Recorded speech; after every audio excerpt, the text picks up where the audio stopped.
Welcome back to Feeling Seen, the podcast about the movies that make us feel seen. I'm your host, Jordan Crucchiola, and my co-host today is an actor who you might recognize from Netflix's Atypical, or as Billy in the newest Bill and Ted movie, Bill and Ted Face the Music. Now they're starring in the new horror film Amelia's Children, and will soon be seen in Jane Schoenbrum's I Saw the TV Glow. We're going to go deep today, talking about gender, counterculture, and pushing back against societal expectations. And our entry point to this fascinating conversation is the character of Joe Buck in the 1969 classic Midnight Cowboy. Brigette Lundy-Paine, what do the people need to know about you before we get started, in addition to all of the pomp and circumstance above? Hi. I'm so happy to be here. Thank you for having me. Yeah, my name is Brigette. I live in New York. I am the creative director of WAIF Magazine. And I've been acting since forever. I grew up in an artistic family, so it was kind of like the family business. And here I am, still doing it. Now, you grew up, I think, in Alameda? Yes. Is growing up in Alameda the children of two theater people as, nice as it sounds? I spent 7 years in the Bay Area, and I know that Alameda is just a great place. Yeah, I really loved growing up in Alameda. It's a super small community, so it's got, that little beach town feel, but it's also right next to Oakland and Berkeley and San Francisco, so... I spent a lot of time in Berkeley when I was a little kid, and I would go to San Francisco mostly just to go to the mall. Loved Abercrombie. San Francisco is a great place to be as an adult, but I think it'd probably be an even better place to be as a kid, like the Bay Area. I was kind of scared of it as a kid just because I would always go with my mom, and we would go see plays and stuff, and she would, hold me close when we walked down the streets because she was like, "We're going to get robbed!" But I've been back several times, and I really enjoy it. I feel like it's become such, a freaky tech haven that I don't love it so much anymore, but I still have such a fondness for Berkeley and Oakland. Well, I guess before we formally get into the topic, since you are the only person who, in my research preparing for an interview, has cited Donna Haraway, I have to ask you the critical question of, would you rather be a cyborg or a goddess? A cyborg, for sure. Cyborg, for sure. Yeah, I'm constantly creating myself, and as she says, perverting yourself. Mm-hmm. Yeah. Staying ahead. Yes, I've heard you reference wanting to commit to a life of sort of John Waters-esque perversion in your career. Yeah, totally. Is there room for John Waters-esque perversion with sort of the mass marketification of, for example, the drag arts as, that has become an industry of itself. It's unbelievable and incredible how mainstream it is. But then there's, sort of faction of drag. The first drag that I grew up exposed to and understanding was, Divine and John Waters. And that certainly has a different sheen on it than the sort of genderqueer industrial complex of that particular avenue. Yeah, I mean, it happens so quickly, the commercialization, especially of queerness. John Waters was doing it. John Waters and Divine were absolutely independent. No one was double-checking their work, so they got to say the most outlandish things. They got to... in Pink Flamingos, there's a whole scene at the birthday party of showing whole, the anus dance. And no one was... gatekeeping these images for them because they were just making them for themselves.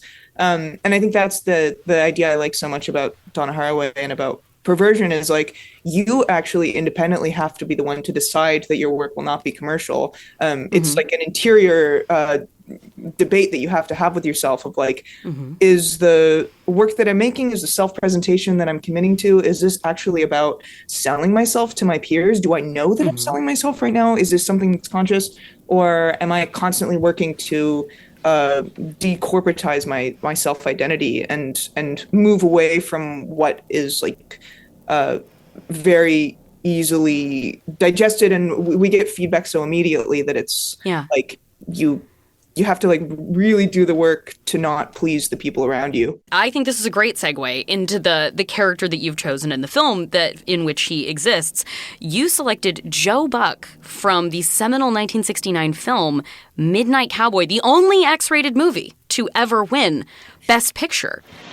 What are you gonna do back east? There's a lot of rich women back there, Ralph. Begging for it, paying for it too. Yeah? Yeah, hell yeah. And the men, they're mostly tutti fruities. Oh, I bet you some mess back there. So I'm gonna cash in on some of that, right? I don't know. I don't know nothing about it. Hell, what do I got to stay around here for? I got places to go, right? So when were you first exposed to this movie? I watched Midnight Cowboy. My partner at the time, Jake, they showed me Midnight Cowboy. We were in Paris in Fabulous. 2020. It was funny. It was right after I filmed Amelia's Children. And I think they knew that it would be really important to me. So it was kind of like this ceremonial viewing. They showed me a lot of films. This was the one that really stayed with me most deeply. Like a lot of the work that I'm making by myself and with the production company that I work with is inspired by Midnight Cowboy. But I just really fell in love with Joe Buck and really identified with him because he's so naive and at the same time so confident. Hey, I know when I give satisfaction, I give her satisfaction. I mean, you see what I'm getting at here? She got a penthouse up there with a color TV, more goddamn diamonds than the Archbishop. And she busts out bowling when I asked her for money. For what? Her money. Wait a minute. For money for what? Oh, hell, I'm a hustler. You didn't know that? How am I supposed to know that? I mean, you gotta tell a person these things. I'm a hustler. All right, you're a hustler. But you mean you're picking up trade on the street like that? That's nowhere. I mean, you gotta get yourself some kind of management. I think you put your finger on it. And he is constantly met with obstacles because everybody wants to take advantage of him, and they do so easily until him and Ratso Rizzo form this this bond with each other, and they actually realize that they can depend on each other. And that's the sort of dependence, this the choice of depending on each other, but also having nowhere to go, that I find really sacred in a lot of my friendships. It's just like we're just the street freaks that need each other, and we're dreaming of Florida, but while we're here, we might as well steal some oranges and crash some parties. It says Broadway and Harmony Lane. Hansel and Gretel McAlbertson, one flight up. That's perfectly clear, ain't it? Get out of here. What do a couple fruity wackos like that want with a couple characters like you and me? It don't say nothing about you. Don't say nothing about you. Don't say nothing about you either. Well, they took my picture, didn't they give me the thing? So what are you driving at? You want me to get lost so you can go to your fancy-ass party? Wait a minute. Wait a second. I didn't say nothing about that. Did I say that? Did I? I'll just tell him. You want me? I don't go nowhere without my buddy here. You know, like you said, he's has this unbelievable confidence. Joe Buck does, but is also he's got a bit of a himbo hayseed. That's sort of his appeal. And he thinks this movie is about a man, Joe, who comes to New York. He's such a hot commodity in his Texas town. He's going to come to New York and he's going to live off the wealthy women of New York City. And pretty much immediately discovers that the city has no need for him. Yeah. And he gets swindled by Ratso, by Rico Rizzo, Dustin Hoffman's character. And in getting his money back from Ratso, he becomes, like you said, they become this unlikely chosen family. And kind of the entire movie, they are living in squalor. And Joe keeps thinking that he's going to find his way through this city as a gigolo. But it's a fascinating movie to read about, and then there's a whole documentary about it as well. Sort of, the documentary doesn't focus on the making of Midnight Cowboy so much. It's about kind of the legend of Midnight Cowboy, and it talks about the confluence of cultural and political circumstances that gave rise to Midnight Cowboy. And I wondered, when you watched it, was it something that, coming out in 1969, the Vietnam era, the end of the Hays Code, it is about to sort of catalyze a wave of auteur cinema in the 1970s.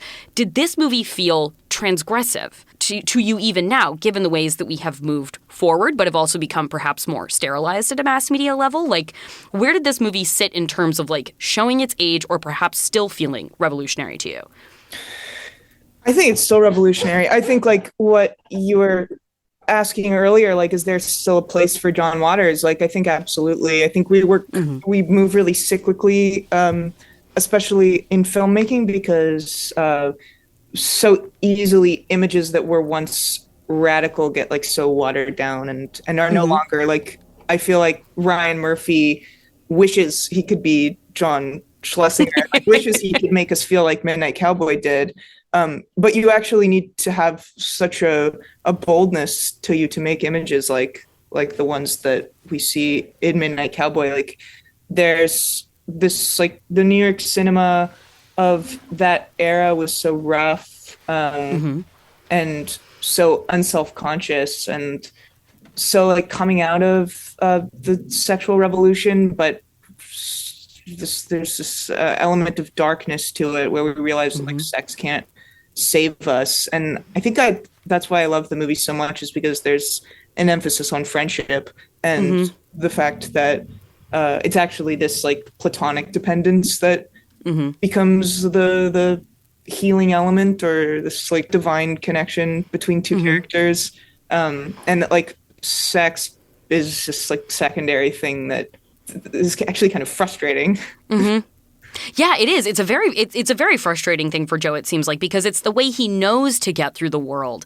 But it seems like what he has to adapt to, like you said, is this platonic shared life that he has, like, in essentially like a condemned motel where he lives, that's completely not weather insulated, where he lives with Rizzo, you know, in the harsh New York winter. And I'm a panromantic gray asexual individual. Like, this is a podcast of friendship love stories. So I'm very glad to hear that that's something that you really homed in on for this as well. Totally. Yeah, I love my friends. And I love living in squalor with my friends. Like, we call our house the orphanage where I am right now. And upstairs, our super, which is a loose term for what he is, but his name's Peter, and he's become a very good friend. And he is always over here, and he's kind of like my ratso. Like, you know, you hate him, but you love him, and we make soup together, you know. You say you make soup together? Oh, yeah, there's always a soup on the stove here at the orphanage. You know what? I had a conversation very recently with friends about how nobody invites anybody over for soup anymore, and that is a detriment at the detriment of our culture. So I'm glad to hear that you are keeping soup alive. I was just over at my partner's house for soup last night, and the night before that, I had made soup, and I thought it was nasty, but I came home, my roommate had ate almost all of it. So, like, oh, you liked the soup. It's so bad. I feel like if you live in a residence called the orphanage, there should always be someone who's going to eat the soup no matter what the soup is. Soup gobbler. Yeah. You know what? We didn't nail this one, guys, but if we leave it out, we know they're going to be all over it. We know it'll be gone by morning. These are the gobbler. Yeah. Well, that is okay. So something I wanted to, like, given you're bringing Joe Buck to the table, and you being, like, you know, a celebrity in your own right, I wanted to get into the topic with you of, like, you have this character who deliberately and, like, kind of confidently, proudly chooses to embark upon a life where he is going to traffic in his appeal. He's going to traffic in his sexiness, and that's what's going to get him through. And as somebody who is a public figure, and as somebody who has gone and, you know, I would imagine go through a journey throughout their life in connecting to and discovering and rediscovering their own sort of personhood, personality, gender, etc. Like, is that, like, in the capitalistic aspect of your career, is that a choice that you have had to opt into or out of as well? Like, I'm going to traffic in the currency of my appearance, or today I am not, or today I am conflicted about it, but today I can get something out of it. Like, what is that tension like for you? Well, I think sexiness or appearance is a fluid and really objective thing. And one of the reasons why I love Joe Buck and why I love the films of, like, masculinity of, like, late 60s, early 70s, where there's like a feminine undertone that's permitted, is because I discovered that element of my own sexuality after I had already been, you know, photographed for several years. I didn't really have control over what my self-image was when I started working as an actor. I think I've always been an actor, and so I've always been a very fluid being, and I didn't really understand that there would be an image that stuck based on what I wore and how I posed in photographs. And it was sort of like there was a devastation that came from, like, the first couple parties I went to and putting on a dress and doing my makeup and feeling like I'm a part of this. And first of all, getting to the events often by myself and realizing, like, I am I have no ability to talk to other people in this environment. Like, I just am too fucking weird. And like, I don't know how to fake this type of thing. And then I would see the photographs afterwards and I'd be like, and that's definitely not me. And I don't know exactly what it is about it, but like, that's definitely not me. And I was working with publicists and stylists and all the people that I thought I was supposed to be working with. Of course. And we had some great relationships. I got along very well with them, but I realized that I didn't want to engage in the creation of an image that was like young woman, because I just wasn't interested in it, and it didn't feel like it just didn't feel very natural to me. And so I kind of like deleted everything. I had a period of like deleting social media, all the bullshit, you know, you try to resist this, but it doesn't really work because you're in community with people and you want to be in community. You want to be alive. And the way we live right now is that we communicate online. And so you want to be a part of reality. And so I kind of slowly dipped back in and realized that I could traffic, as you say, like in a different sort of image that was more my own. And I think when I first started like presenting or identifying as like non-binary, which is like such a horrible word because it's like a negation of being, and it's also just been like so like commodified by fucking it or whatever, but as like a defeminized or a decommercialized version of myself, I realized that there was a lot more power in that, and I think I'm still like figuring out what it means to be looked at, talked at. I get very nervous when I have to talk as myself because I'm very like, even though I'm like crazy and clowny and like in my social circumstances, I'm pretty shy when it comes to talking about myself, and I'm much more comfortable like playing characters. And so it's like like the creation of another character that I want to be as natural as possible, but I have given up the fact that it's ever going to be completely natural, because like Joe Buck is a construction. He's not actually a cowboy. He's never been a cowboy. He just wears the costume, and he understands that like he's selling a product, which is Joe Buck. And that is like both his currency, but it's also his like safe place that he gets to like hide behind it, kind of. I like the way I look. Makes me feel good. It does. And women like me, goddammit. Hell, the only one thing I've ever been good for is loving. Women go crazy for me. That's a really true fact. Right, so hell, Crazy Annie, they had to send her away. Then how come you ain't scored once the whole time you've been in New York? Well, and it seems like he has to have some understanding, too, that, like, he's going to take his wares to New York City where, you know, he can be, you know, a big fish in a big pond, but he can also be a novelty. Like, Joe Buck dressed as a cowboy in New York City is something perhaps special for him, despite how he is greeted by the city. Whereas back home in Texas, he's another guy in a cowboy hat, which, like, the women sleeping with him can probably pay for, you know, a dime a dozen. Yeah. And so it feels like there's a yearning, like he wants to make money, but it feels too like there is a sort of yearning for like a significance or a specialness that comes with Joe Buck. There's a melancholy about him in that way to me. Yeah, I definitely relate to that. I think, I mean, of course, we all want to be special, and we're all, I mean, I think like there's always going to be a melancholy in wanting to be special because you have to agree that you're not at a certain point. Yeah, true. And there's so much relief in that too. I think like the longer I live in New York, the longer I'm like, this place is so packed with characters. Like how do we ever like, I just like my friend Peter who lives upstairs, like he'll take me to the 169 bar. And like his friend Larry, who's there every single day, just like drinking a beer in a tank top. He's always like working on a play downtown. He's always like, yeah, those homosexuals, they just talk too much. I just want to do the work. And like, I just love it. Like it's a lot more fun sometimes to be an observer than it is, and like just to trust yourself that you're a fucking freaky character anyways, and like there's not a lot to prove. It's like it's kind of a waste of time. Larry raises an interesting point, which like I mean, I am one of the homosexuals who talks too much. And so it's a fascinating, well, perhaps because you want to, perhaps because you're asked to. I'm just somebody who's out here self-selecting into this.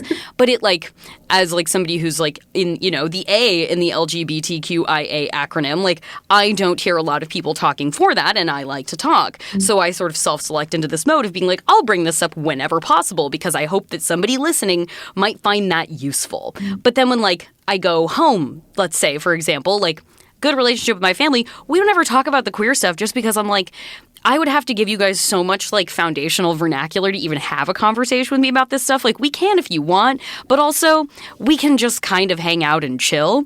And so it's less homosexual who talk so much when I'm back in Canby, Oregon. But it's an interesting position to be put in, either choosing to take on a sort of spokesperson role because you yourself are a visible individual.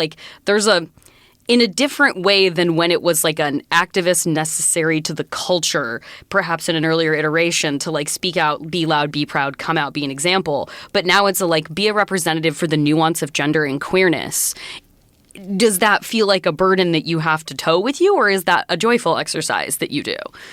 I've always been inspired by this Suzuki exercise, which is a style of physical. It's not really acting. It's not really dance, but it's a game we used to play where you are moving through space and you have to try to fill up the empty spaces and surprise each other. And I always think of that as my model for how I fit into society. And this is the basis really of WAIF Magazine too, is if it's already been done, then there's no reason doing it again. And most things obviously have already been done. So there's this particular pleasure in looking for combinations that feel completely strange and that make your body explore new sensations and new modes of being. And so I think that what's frustrating about the way that our binary society incorporates gender fluidity is we really like to have the Bitmoji of what some identity looks like. And ultimately what we're looking to do, I think, as a society, or what we are moving towards, is this breaking down of the boundaries between identities and the understanding of each other as this fluid animal species that actually doesn't need to depend on masculinity and femininity or race, and that these are just these are politicized energetic fields that we move through in order to understand ourselves as a larger species. Gender fluidity is just one way to divorce yourself, first of all, from colonialisms, to divorce yourself from the trends and images which have been forced upon us in order to distinguish between social classes and classes based on gender, and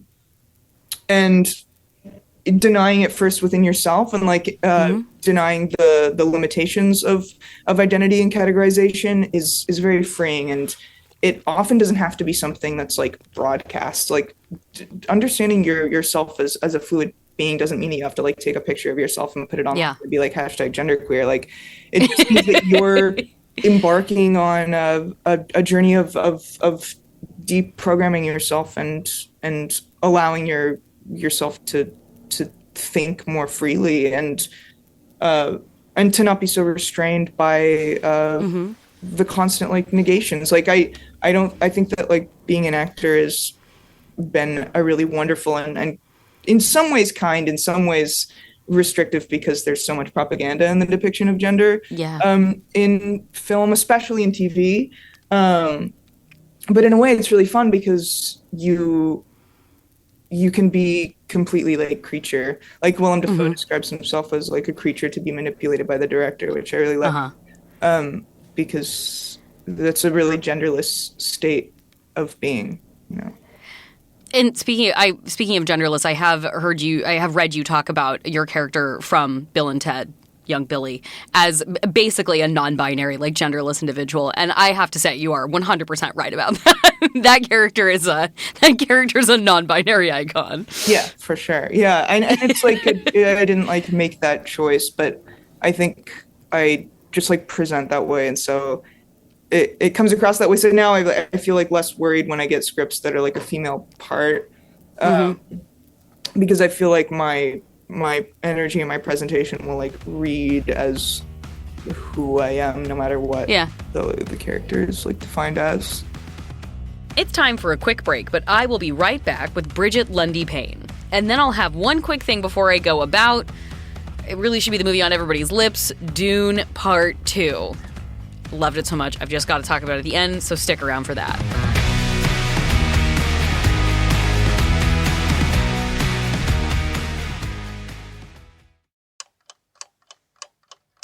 Max Fun Drive 2024. Max Fun Drive? What about it? It'll be the best time for someone to support the podcasts they love. Oh yeah, Drive exclusive gifts, special events, and of course all the amazing bonus content. Yeah. So, what's on your mind? Check. Well, it starts March 18th, and it's only 2 weeks long. And? Check. Well, what if they miss it? Well, they should follow Max Fun on social media or sign up for the newsletter at MaximumFun.org/newsletter so they don't miss it. Otherwise, checkmate. It's hard to explain what happens on Jordan Jesse Go. So I had my kids do it. Saying swear words. Saying swear words? Yeah, bad jokes. Bad jokes? Bad jokes. Maybe it's like you tell people that you're going to interview them, and then you just stay there like really quiet and try and creep them out. It's just really boring. Because of Jordan, right? Not me. Because of both of you. Oh. Subscribe to Jordan Jesse Go, A comedy show for grown-ups.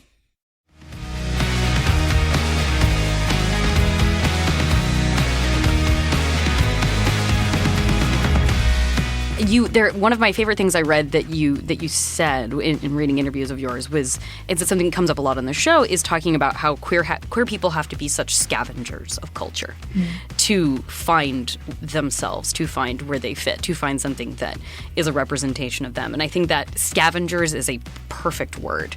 I imagine just sort of like fields of rubble or birds circling overhead looking for something from 10,000 feet and then having to swoop down and get it before it disappears. And it feels like that scavenger hunt is more plentiful now, but as an elder millennial growing up in the wasteland of the 2000s, it was certainly a scavenger hunt being done. Yeah, totally. And even now, like, I think you still have to scavenge through, like, what's propaganda? Like, what's the representation of a character who's, like, just here to pacify our relationship to transness, so that, like, transness can be nationally attacked and the rights of trans people can be actively stripped away. But this TV show has a trans character. I was just like in such a state of frustration at the loss of Nex Benedict. I was thinking back on and just like that, the Sex and the City reboot, which I had watched the first season of just out of sort of disdain and curiosity. I watched it after Euphoria as sort of a palate cleanser of like, wow, I'm not cool enough. No, I'm fine. But I am bleeding edge, actually. But the character of Charlotte's kid, the character of Rock, who when you look at the character description online, it says Rose, and it uses she pronouns. And this is like a great example of the ways in which like trans and non-binary representation has been diluted to the point of pacification for an audience that is obviously not trans or like experimenting with gender fluidity, but has seen it online and wants to know that everything's okay.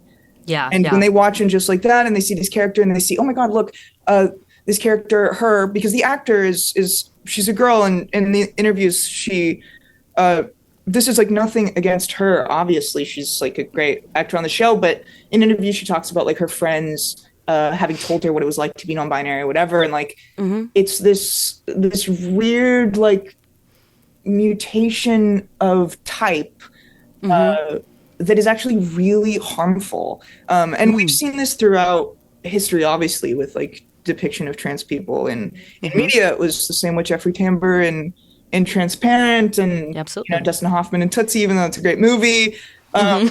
And recently discussed on this show, someone came and brought Tootsie. Oh, I gotta listen to that.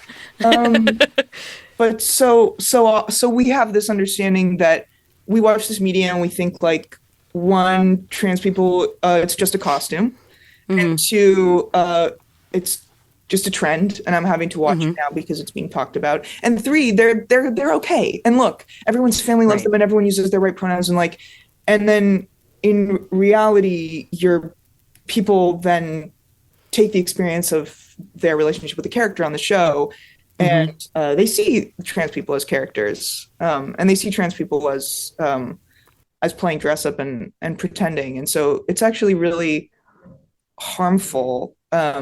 The way in which transness is corporatized.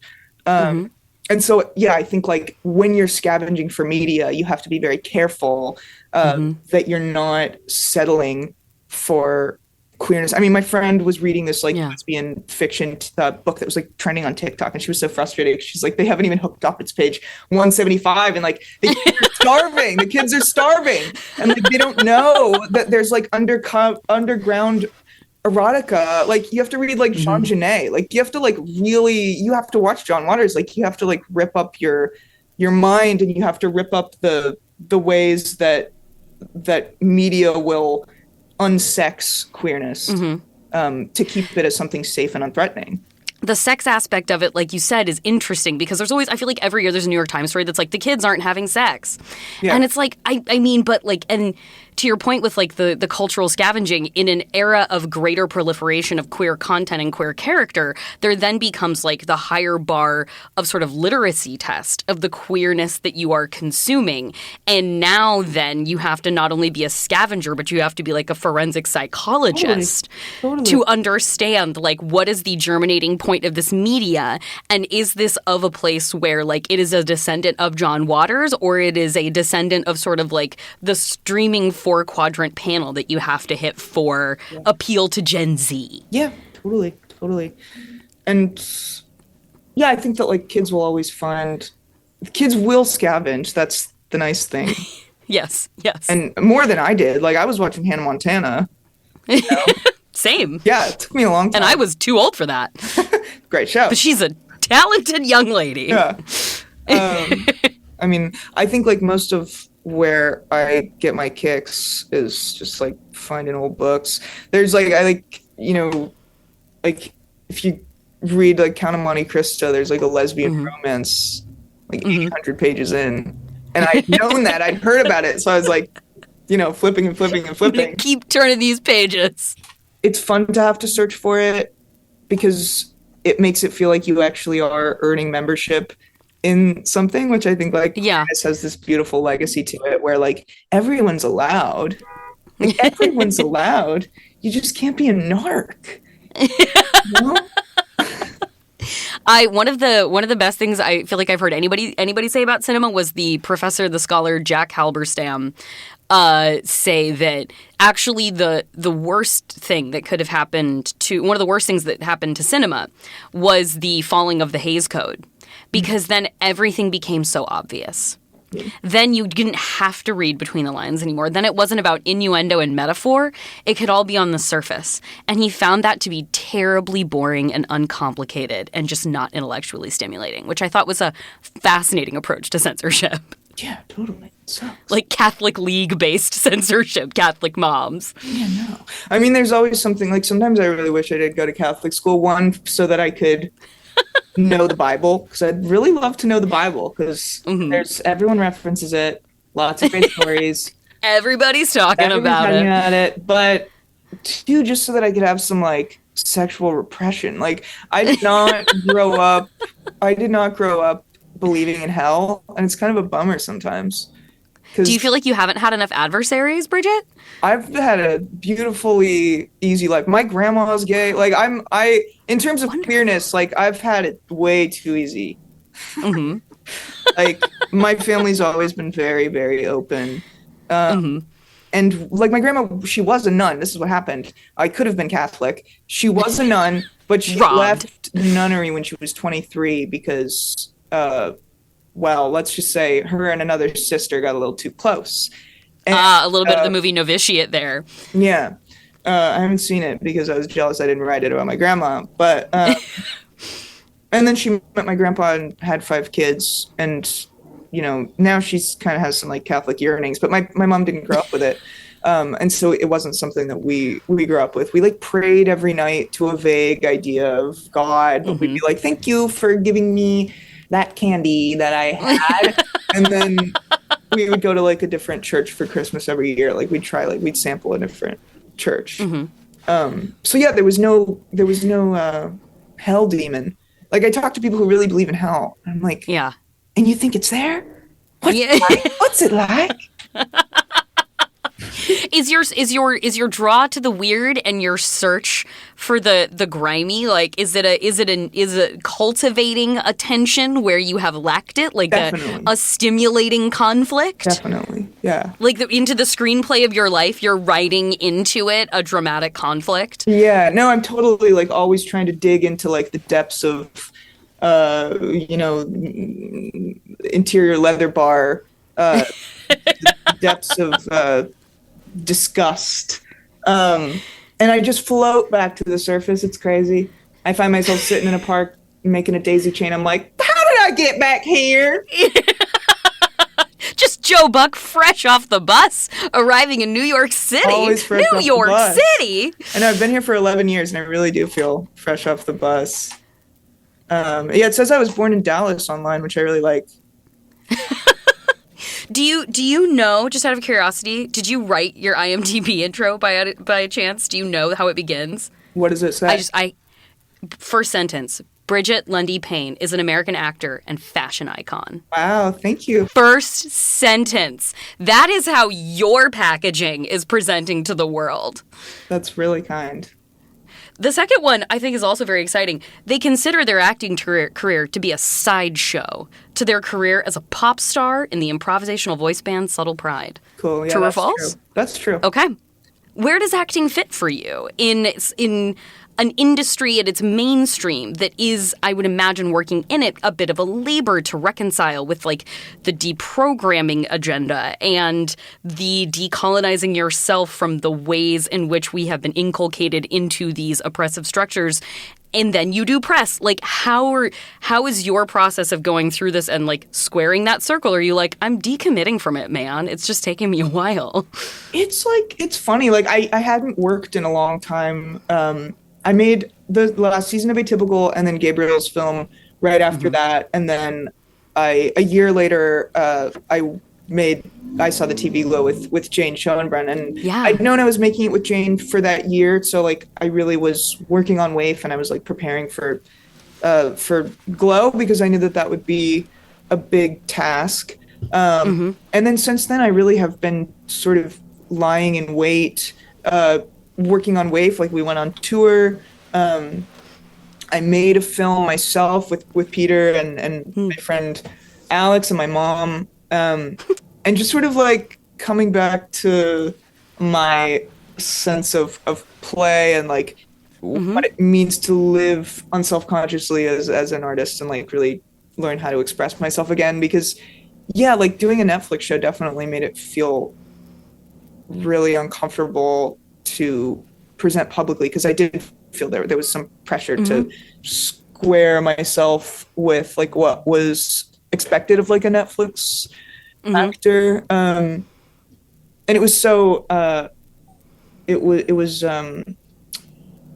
like compulsive. Like there's this personality that comes out, especially when you're doing press, that's like the gee, I'm happy, like doing a Pepsi commercial kid, which is something that you have to be like constantly resisting and like skeptical of, but also like trying to find the freedom of self-expression without like being the cop of that that commercial clown, because knowing like that has its place too, and that's okay that it's coming out to play. But I definitely just want to keep making movies with directors that I find really fascinating and smart and brave. Like I think both Gabriel and Jane, making movies with both of them, I was like just so impressed by their bravery and by their brilliance and by the scope of knowledge that they took into filmmaking. Both of them are like my idols now, and I'm still really close with both of them. Well, and with I saw the TV Glow, Jane Schoenbraun, filmmaker of We're All Going to the World's Fair. Oh, yeah. Deeply unsettling experience. Yeah. Your film played at Sundance, yours and Jane's film played at Sundance, and then Amelia's Children is out now. And I wanted to hear about your, responding or relationship to horror, because that does feel like it is a place that allows, you can get as commercial and buttered popcorn conformist as you want in horror, absolutely. But you can also go further off the rails there in the confines of a genre and a fandom that expects you to than you can sort of in a lot of other places with the media buy-in. And I wanted to hear about sort of where genre film in that way can fit for you in the search for the strange, in the search for the transgressive, for the truly creative, or for the independent. Yeah. Horror is a wide genre, I think, because there are so many ways to scare us. There are it feels like there's really few and formulaic ways to make us feel like romantic or the sort of joyful. I don't know what fucking films are trying to make you feel happy, but but horror has a way of expressing this really deep vulnerability of the soul. I think that we all can relate to what it feels like to be terrified in our daily lives, living in our reality, living on this planet that we're constantly in a state of chaos. And I think horror is a beautiful medium for a brilliant mind, because you have a very clear task, which is communicate this deep feeling of fear to my audience, or at least communicate it through the visual mediums, the sonic mediums, and free myself from it almost. Jane made I Saw the TV Glow when they wrote it when they were in the earlier stages of transition, and so it came from a very raw and emotional place. And when they included me in the project, they told me that they wanted to work with someone who was also experiencing what it felt like to be transitioning. And I had just finished Atypical, and I felt like I needed to figure out a way to grow up.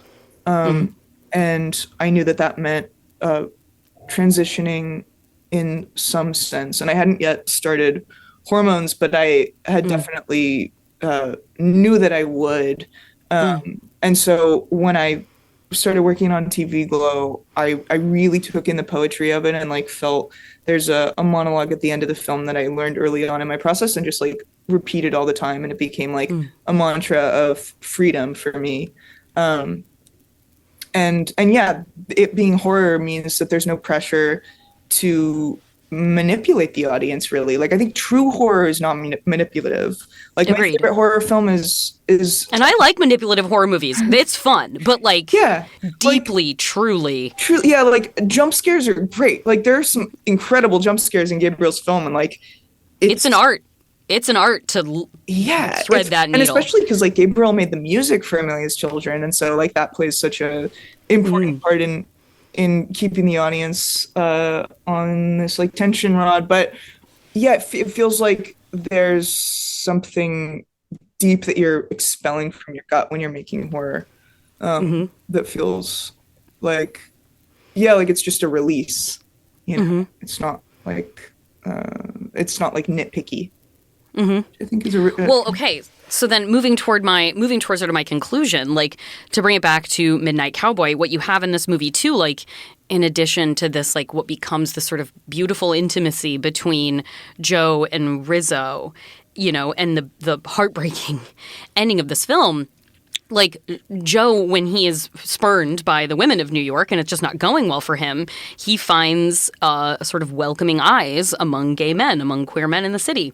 And this movie has violent homophobic aggression from Joe in having to confront what role does this desire play for him and how he reacts to it.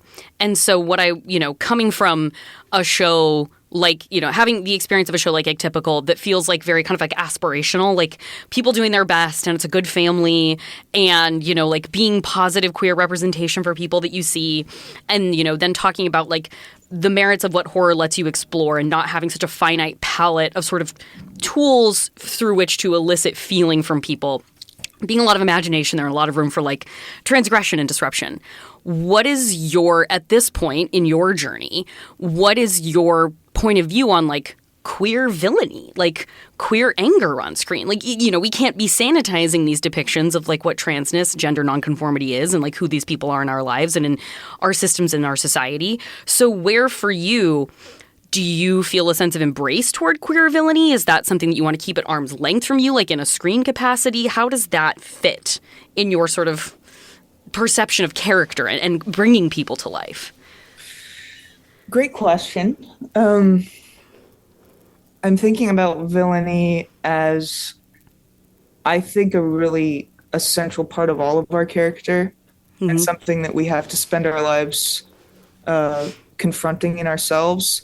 And so, no, I definitely don't think I'm afraid of it in character. And I think that like when I imagine the like cleanliness of queer representation, I think of like Harry Styles in Interviews for My Policeman when he was like, finally, I just wanted to show a tender gay kiss on screen. And I was like, where's the rough gay BDSM sex that you're protecting us from? Like, send me the links. Like, I don't know what you think is allowed most of the time. What AMC is that playing at? Like, literally, bro, you don't understand. Like, queerness has always been cleaned up for the mass audience. And, like, that's something that I'm absolutely not interested in. I don't think that like we need to purposefully display like queer villains in order to like balance the scales, but I definitely think that like I want to see stuff that's dirty and disgusting and freaks me out and turns me on and like makes me recognize my own villainy and maybe forgive myself a little or forgive like each other a little, because like queerness is just it's nuance, and like there's always going to be villainy in nuance. Villains get to have a lot of fun. That's true. One of the things that makes me most mad about the stereotypical queer villain of like genre cinema specifically and the stigmatization of queerness as like something that is to be disdained or afraid of is that we are in sort of, I feel like, this course corrective period now where we've had to have like everybody be like your queer buddy, your queer pal, like queer coolness, queer niceness, queer joy, which is so fun. Because like, well, it's like, hey, queer villains were so stigmatizing and dangerous for so long, like that we were robbed of, I feel like, so many luscious queer villains that we could revel in a joyful way for a period of time where it felt like we had to eschew those in order to be like, no, don't worry. We're not predators here to take your children. It's not red light, green light, like anti-lesbian PSAs of the 1960s. So I feel like stigmatization like fucking took away from us a lot of good years of having queer villains we could just delight in without like having to attach strings to it. Yeah. No, bring back the grit. Bring back the ugliness. We don't need any more buddies, you know? I think we don't need any more buddies is exactly where to leave it at. So, Brigette Lundy-Paine, thank you so much for taking the time and for going on this conversational journey with me today. I truly appreciate it. Thank you so much. It was so much fun. Thank you for having me. Good luck out there with Amelia's children and for finding the grotesque and the strange that you seek. And then bring it back to us. I will. See you soon. Thank you.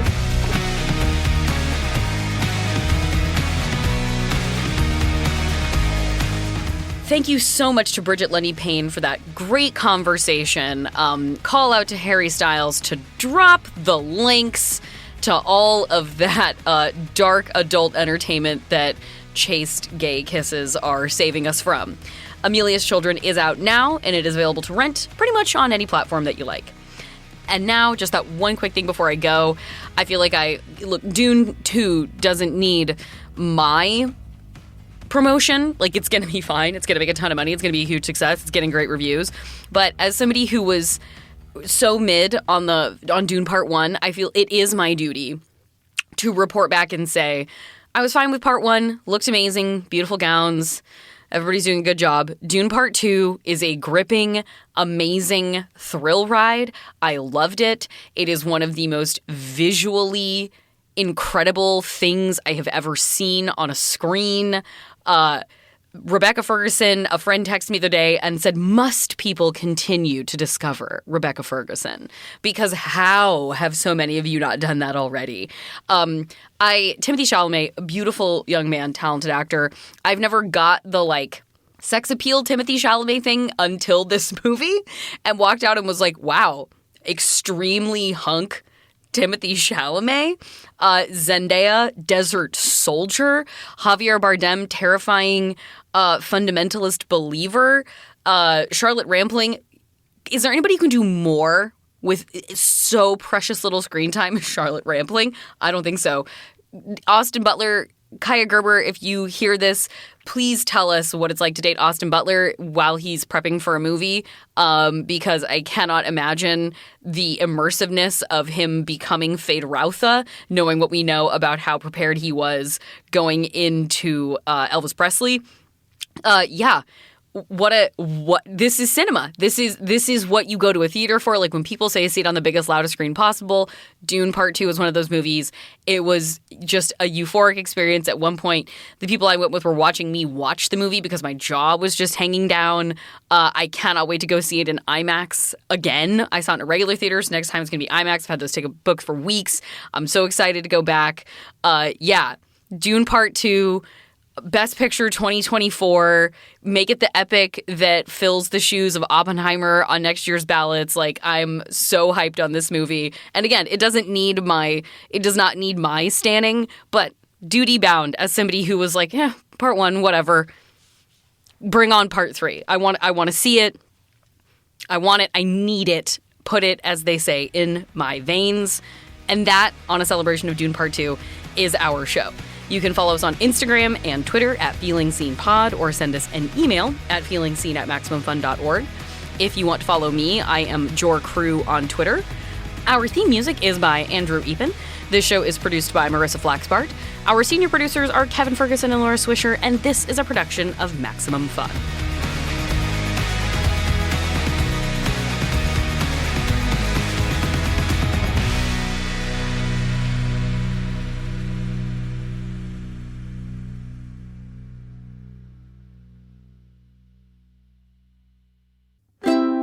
Maximum Fun, a worker-owned network of artist-owned shows, supported directly by you.